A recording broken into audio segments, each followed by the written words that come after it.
الحمد لله وكفى والصلاة والسلام على رسول الله اما بعد. عزتمند مسلمانانو ورونو او خويندو، السلام علیکم ورحمت الله وبرکاته. امید لرم چې تاسو به روغ جوړ بئ او خوشحال بئ. زما د الله رب العزت نه دا دعا دا سوال دی چې چرته هم یې الله تعالی ما همیشه د پاره روغ جوړ خوشحال او آباد ساته، امین.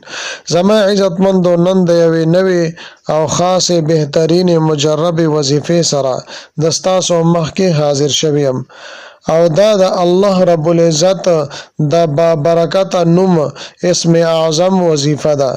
زما عزتمندو، کله چې تاسو د دې اسم اعظم دا وظیفه وکئ، ان شاء الله تعالی د دې په برکت سره به الله تعالی د ستاسو پریشانه ختم کی، ستاسو حاجتونه به الله تعالی پوره کی، ستاسو مشکلات به الله تعالی ختم کی.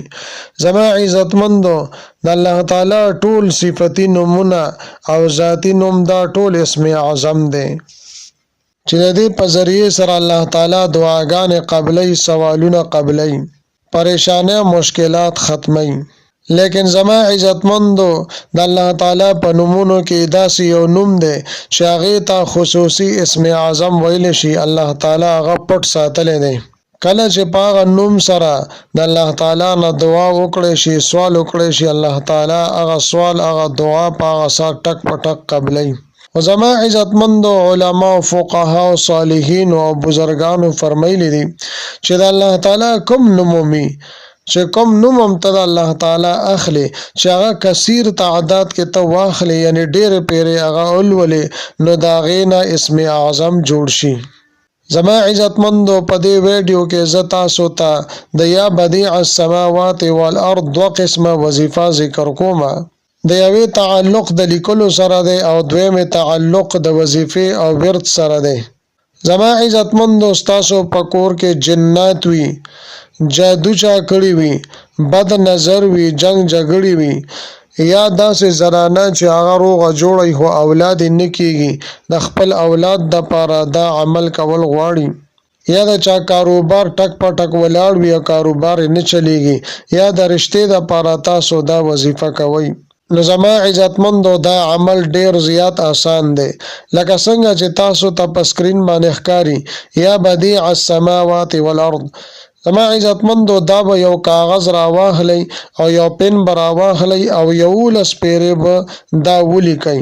کله چې مو دا یا بدیع السماوات والارض ولیکلو، نو کور کې د چوکاټ ته پاسه یا روشندان کې یا بوټي کې کم ځای کې چې تاسو دا تعویض ځوړن کو، ان شاء الله تعالی ستاسو په کور کې جنات وي، ستاسو په کور کې جادو وي، بد نظر وي، جنگ جګړې وي، د اولاد مسله وي، کاروبار مسله وي، رشتې مسله وي، یا در باندې چا کوډ منتر یا جادوان کړي وي، نو زما عزتمندو دا غلط تعویضونه، دا هر قسمه مسائل به الله تعالی د دې په ذریعه سره حل کړي.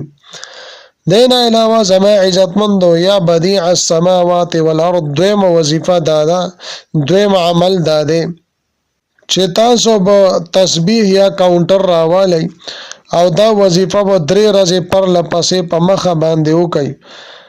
لومبۍ ورځ باندې به 21 پیرې درود شریف ووایئ او بیا به 2100 پیرې 2100 بار 2100 پیرې یا بدیع السماوات والارض ووایئ. د هغې نه پس به بیا 21 پیرې درود شریف ووایئ. بیا به په اخلاص سره د الله تعالی په حضور کې لاس اوچت کړئ، دعا به وغواړئ. دغه رنګې په دویمه ورځ زما عزتمندو، یا بدیع السماوات والارض وظیفه به 2100 پیرې وکئ او په درېیمه ورځ به بیا تاسو دا وظیفه وکئ. نو زما عزتمندو، که چېرې تاسو دا وظیفه 2100 پیرې وکړله، 2100 مرتبه مو ووي او ورسره مو لیکله 11 پیرې په کاغذ او په کور کې مو اویزان د کا ځوړنده مو که، ان شاء الله تعالی الله تعالی به دې په برکت سره ستاسو پریشانۍ ختمېږي، حاجتونه مو پوره کړي، مشکلات مو ترسره کړي.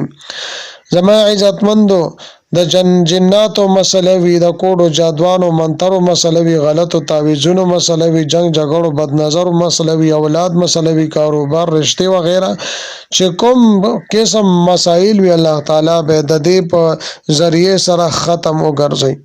دینه علاوه زما عزت مندو په هر یو ویډیو کې زتا سو ته وایم کچرستان سو کوم مسلې د پارم تعویذونه پکار وی یا نقوش د تاسو پکار وی نو د دې چینل په ډسکرپشن کې ما واتس اپ نمبر درکړی، پای باندې ما سره واتس اپ نمبر باندې رابطه وکړئ.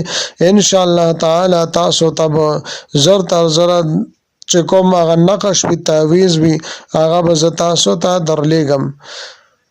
زما عزت مندو کچره تاسو د خوبونو تعبیر حواله سره معلومات حاصلول غواړئ نو دې ویډیو په کمنټ کې تاسو خپل خوبونه لیکئ، ان شاء الله تعالی دغه جوابونه به تاسو ته بر وخت ملاويږي. زما عزت مندو امید لرم چې دا ویډیو دا وظیفه به تاسو ډیره زیاته خوښ شي. که ویډیو مو خوښ شي ویډیو لایک کړئ او چینل سبسکرایب کړئ. زما عزت مندو خپل دوستانو ته شیر کړئ ځکه د نیکه خبره خورول او شیر کول د صدقه جاریه ده. ملاویږم به تاسو سره بل ویډیو کې بل وظیفه سره تر هغه وخت پورې ماته اجازه راکړئ. د الله پامان.